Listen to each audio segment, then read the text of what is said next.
کیا میلاد منانا بدعت ہے؟ مسلمانوں کی ایک بڑی جماعت کن دلائل کی روشنی میں میلاد سیلیبریٹ کرتی ہے؟ آئیں تعصب کی اینک اتار کر آج کی مختصر پر اثر ویڈیو میں ان سوالات کا مدلل جواب قرآن و حدیث کی روشنی میں سنتے ہیں۔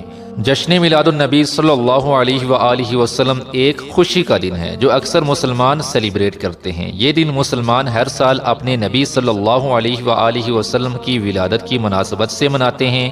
یہ ربیع الاول کے مہینے میں آتا ہے جو اسلامی تقویم کے لحاظ سے تیسرا مہینہ ہے۔ اس دن نبی پاک صلی اللہ علیہ وآلہ وسلم کی ولادت کی خوشی میں محفل نعت کا انعقاد کیا جاتا ہے اور ان کے معجزات، خصائل اور سیرت و شمائل کی محافل کا انعقاد کیا جاتا ہے۔ اللہ پاک کی عطا کردہ سب سے بڑی نعمت کو شکرانے کے طور پر یہ دن سیلیبریٹ کیا جاتا ہے۔ اللہ پاک سورہ یونس آیت نمبر 58 میں فرماتا ہے قُلْ بِفَضْلِ اللَّهِ وَبِرَحْمَتِهِ فَبِذَلِكَ فَلْيَفْرَحُوا۔ ترجمہ، تم فرماؤ اللہ ہی کے فضل اور اس کی رحمت اور اسی پر چاہیے کہ خوشی کریں۔ اس آیت سے یہ معلوم ہوا کہ فضل و رحمت پر خوشی کرنا ناجائز نہیں، اور مسلمان نبی پاک صلی اللہ علیہ وآلہ وسلم کو فضل و رحمت جان کر آپ صلی اللہ علیہ وآلہ وسلم کا ذکر کر کے خوشی مناتے ہیں۔ اللہ پاک قرآن حکیم میں مزید فرماتا ہے وَأَمَّا بِنِعْمَةِ رَبِّكَ فَحَدِّثْ، سورہ دہا آیت نمبر 4۔ ترجمہ، اور اپنے رب کی نعمت کا خوب چرچا کرو۔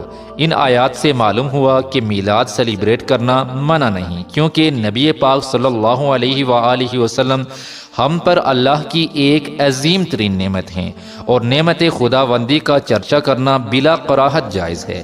اب آئیں ہم بخاری میں موجود ایک حدیث کو بھی سن لیتے ہیں۔ حضرت عروہ فرماتے ہیں کہ ثویبہ ابو لہب کی ایک باندی تھی جسے اس نے نبی پاک صلی اللہ علیہ وآلہ وسلم کی پیدائش کی خوشی میں آزاد کر دیا تھا۔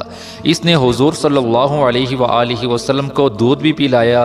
ابو لہب کے مرنے کے بعد حضرت عباس رضی اللہ تعالی عنہ نے اسے بہت بری حالت میں خواب میں دیکھا اور اس سے پوچھا مرنے کے بعد تیرا کیا حال رہا؟ ابو لہب نے کہا تم سے جدا ہو کر میں نے کوئی راحت نہیں پائی سوائے اس کے کہ میں تھوڑا سا سیراب کیا جاتا ہوں، اس لیے کہ میں نے محمد صلی اللہ علیہ وآلہ وسلم کی پیدائش کی خوشی میں ثویبہ کو آزاد کیا تھا۔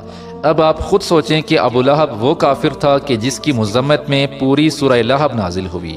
اس کو قبر میں نبی پاک صلی اللہ علیہ وآلہ وسلم کی ولادت کی خوشی سیلیبریٹ کرنے کی وجہ سے عذاب میں تخفیف ہوتی ہے، اور ہم تو مسلمان ہیں۔